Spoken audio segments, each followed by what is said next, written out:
Witajcie. Było sporo zapytań o recenzję klawiatur marki Crux. Jakiś czas temu na kanale była recenzja klawiatury Crux Meteor RGB, a dzisiaj mamy najtańszego w ofercie Ataxa RGB od marki Crux. Jest to bardzo niedroga klawiatura na podstawowych przełącznikach OTEMu z kolorowym, strefowym podświetleniem. I dzisiaj zobaczycie ją naprawdę dokładnie, tak więc zapraszam Was do oglądania. Zaczynamy. No i dzisiaj kolejna recenzja z serii Prosiliście, to macie. Co prawda nie jest to żadna nowość, jest to Crux Atax RGB, czyli jeden z najtańszych takich przyzwoitych mechaników na rynku. Klawiatura do kupienia za plus minus 130 zł, ale chcieliście, żebym zrobił dla Was test. Wypowiedział się na jej temat, tak więc dzisiaj właśnie to zrobię. W zestawie otrzymujemy podstawową instrukcję obsługi, a z kartonika dowiadujemy się podstawowych cech, czyli mamy przełączniki OTEMu, w tym przypadku REDy, czyli przełączniki ciche i reagujące lekko. Mamy 6-strefowe, kolorowe podświetlenie, 2 lata gwarancji. No i z tyłu też mamy troszeczkę cech, 87 klawiszy, czyli klawiatura typu TKL, bez numpada, skrócona, wymiary 355 na 137, a wysokość 39 mm. No i w tej klawiaturze przewód mamy przypięty na stałe. Jak widzicie, wychodzi on tutaj, trzyma się to całkiem nieźle. Od spodu klawiatury mamy 2 gumowe elementy tutaj, 2 tutaj oraz podwyższenia, co ciekawe, i duże, i małe. Obie wersje są też podgumowane, więc fajnie.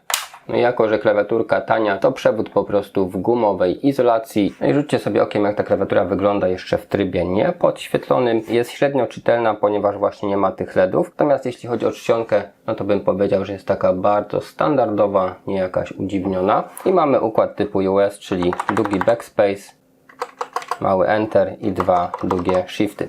No te OTEMu RED, trzeba Wam powiedzieć, że działają całkiem przyjemnie.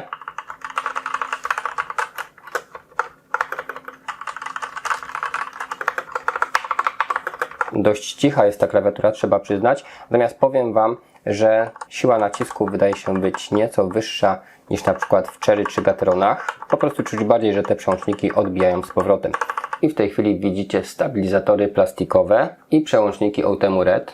Natomiast sama obudowa klawiatury jest po prostu plastikowa. Mamy też logo Cruxa i kontrolki tutaj. Natomiast pod spodem, jak widzicie, jest wzmocnienie metalową płytą, a pod spodem mamy właściwe PCB. Tak więc generalnie w tej cenie wygląda to całkiem ok. A nakładki prezentują się właśnie tak. Są wyprofilowane tak, żeby palec dobrze tutaj się trzymał, a samo oznaczenie to jest po prostu wycięcie, żeby światło przez niego lepiej przechodziło. Powycinane te nakładki są całkiem ok i jakość wydaje się być przyzwoita. No i są takie tylko delikatnie chropowate. Powiem Wam, że całkiem fajnie tutaj palce leżą. Wszelkie funkcje multimedialne i tryby świecenia pokażę Wam za chwilkę. Natomiast zobaczmy jeszcze te LEDy. No właśnie jest taki początkowy efekt. Eksplozja i powiem Wam, że te diody wyglądają naprawdę bardzo przyjemnie, są takie stonowane, kolory jednocześnie są dość nasycone, chociaż nie przesycone, nie są także absolutnie jakieś blade. No i poziom jasności powiedziałbym, że jest umiarkowany, za chwilkę zobaczycie też tą klawiaturę w ciemnościach, to sobie stwierdzicie. Natomiast powiem Wam, że bardzo przyjemny efekt wizualny, jak sobie na nią patrzymy, no to wygląda naprawdę fajnie. Nie przesadzone są te LEDy, klawiatura też nie jest zbyt ciemna. Chociaż powiem Wam, że tak jak się patrzy, to na przykład pomarańczowe i zielone strefy wydają się być jaśniejsze niż na przykład niebieska i fioletowa. A tak wygląda układ klawiatury. Oczywiście mamy odpowiednio ergonomicznie te rzędy klawiszy uporządkowane. No i wszystko zamknięte jest w takiej plastikowej obudowie. Tak więc za bardzo te diody też na boki jakoś nie świecą, jak to bywa w niektórych innych klawiaturach. Tak więc tyle jeśli chodzi o podstawy. Przejdźmy do części testowej. Dobrze, widzicie teraz tą klawiaturę w części testowej. Za chwilkę pokażę Wam, co można zrobić z tymi efektami LEDów. Natomiast na początek sprawdzimy sobie anti-ghosting. Jak widzicie, jest bardzo dynamiczny, szybki. Nawet jak wciśniemy wiele klawiszy jednocześnie i bardzo szybko byśmy wciskali, nie następują żadne konflikty, czyli po prostu wszystko jest wbijane na bieżąco. To jest bardzo dobrą informacją, czyli anti-ghosting mamy taki jak w każdym innym porządnym mechaniku, czyli bardzo dobry. Natomiast ten model nie ma software'u, nie znalazłem go na stronie producenta. Model Pro, z tego co widziałem, to ma. Natomiast tutaj z pomocą przychodzi nam instrukcja, która nam podpowiada wszystkie potrzebne skróty klawiszowe. Nie ma tego tutaj co prawda oznaczonego na klawiszach, ale musicie po prostu się tego nauczyć. Z instrukcji, że Fn plus F1 odpalają nam player multimediów, F2 ciszej, F3 głośniej, następnie F4 wyłączenie dźwięku, F5 to jest stop, F6 poprzedni utwór, F7 play pauza, F8 następny utwór, F9 odpala nam klienta poczty e-mail, F10 to odpalenie strony domowej, F11 jest opisane tutaj jako blokada klawisza Windows, ale tutaj z tego co sprawdziłem, no zobaczcie, Windows działa, blokujemy, Windows nie działa, ale nie działają też inne klawisze, czyli jest to blokada po prostu wszystkich klawiszy na klawiaturze. Teraz już działają i pod F12 mamy kalkulator, a właściwa blokada Windowsa jest w takim razie tutaj, czyli działa, blokujemy, nie działa. Tak więc wszystko jasne. Fn plus Escape przywraca właściwości fabryczne, a Fn plus W to jest zamiana funkcji kursorów na strzałki. Czyli jeśli to włączymy, to wtedy W, D, A i S mamy tutaj na kursorach. I tak samo to wyłączamy ponownie. Tak więc jest to tutaj w miarę proste. Kolejna rzecz, czyli efekty LEDów. Fn plus print screen to są efekty. Zobaczcie je sobie po kolei. Pierwszy efekt takie stałe strefowe RGB. Kolejny efekt, w którym to RGB tak się nam przełącza. Taka fala przechodzi od jednej strony do drugiej. Zanim pokażę kolejny efekt, to jeszcze zobaczcie. Fn plus Escape wyłączają nam te LEDy. Fn i Page Up i Page Down to są stopnie jasności, ale to pokażę Wam na stałym efekcie. Natomiast Fn i plus i minus to jest prędkość. Czyli robimy szybciej albo spowalniamy sobie ten efekt, jak tam już wolimy. Tak więc lecimy dalej z tymi podstawowymi efektami. Mamy kolejny efekt, to jest w drugą stronę. Teraz mamy coś takiego. Kolejny efekt wygląda tak. No i oczywiście nie ma tutaj RGB, czyli ten klawisz, który jest czerwony, zawsze będzie czerwony, ten, który jest niebieski, zawsze będzie niebieski. Po prostu jest tutaj taki ruch na tym świetle, nie ma typowych efektów RGB. Kolejny efekt to jest coś takiego, czyli taka fala, która przechodzi po całej klawiaturze i długość utrzymywania się tej fali też możemy wyregulować sobie tym przyciskiem plus minus. Teraz szybciej przygasa, jak spowolnimy, to utrzymuje się nieco dłużej. Reaktywne liniowe, następnie reaktywne jednoklawiszowe i teraz mamy takie stałe, które po prostu jak naciśniemy, to przygasa. Tak więc też fajna opcja. Później jest taki wężyk,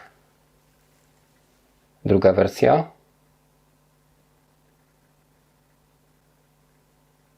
Zanika i buduje się taka eksplozja. Też fajne. Teraz mamy tego typu efekt, więc widzicie, klawiatura nie ma pełnego RGB, ale efektów tak czy tak jest sporo. Kolejna wersja wężyka, tym razem troszeczkę inaczej podąża po klawiaturze. I zobaczcie sobie, co się będzie działo. No dokładnie, tak sobie będzie tutaj latał. Teraz mamy taki efekt, też bardzo ładny. Następny efekt to jest coś takiego. Teraz taka fala od jednej strony do drugiej i powracająca. Następnie mamy coś takiego i wróciliśmy do pierwszego takiego podstawowego efektu, gdzie nic się nie dzieje zupełnie. I teraz pokażę Wam poziomy jasności. Zobaczcie, wyłączamy pierwszy, drugi, trzeci, czwarty, piąty i to jest maksymalny poziom, bo lampki już zamrugały, czyli mamy 5 poziomów jasności i na tym 5. poziomie to światło jest takie dość przyjemne, nieprzesadzone, ale jednocześnie to podświetlenie jest ładne i czytelne. Więc klawiatura prezentuje się po prostu dobrze w tej cenie. Nawet jak tutaj całkowicie wszystko powyłączam, no to zobaczcie, wygląda to myślę, że całkiem przyzwoicie. Tak więc jeśli nie potrzebujecie pełnego RGB, no to całkiem fajna opcja. Ale jeszcze mamy 6 opcji takiego podświetlenia do gier. To jest pierwsze, drugie, trzecie, czwarte. Mamy też pusty profil. Tak więc możemy go sobie zagospodarować. Naciskamy Fn i pause. Zaczynają migać diody. I teraz sobie sami ustalamy, które klawisze mają być ze światłami, które nie. Na przykład coś takiego zapisujemy ponownie naciskając Fn plus pause i mamy tą kombinację. Czyli wtedy cyk, puste i jest to nasza. Programuje się to szybko, ponieważ tylko naciskamy klawisz. Jeśli chcemy wyłączyć, naciskamy jeszcze raz, zapisujemy i to wszystko. Więc można stworzyć też taki swój profil podświetlenia do jakiejś ulubionej gry. Tak więc też dość dobra opcja, pomimo że nie mamy software'u, to całkiem sporo z poziomu klawiatury możemy tutaj sobie zrobić. No jakby tego było mało, mamy jeszcze edytor makr, który uruchamiamy poprzez Fn plus Insert, czyli te klawisze. Następnie wybieramy sobie, pod którą kombinacją zapiszemy makro, czyli na przykład naciśniemy Fn plus O. I teraz naciskamy kombinację, którą mamy nagrać.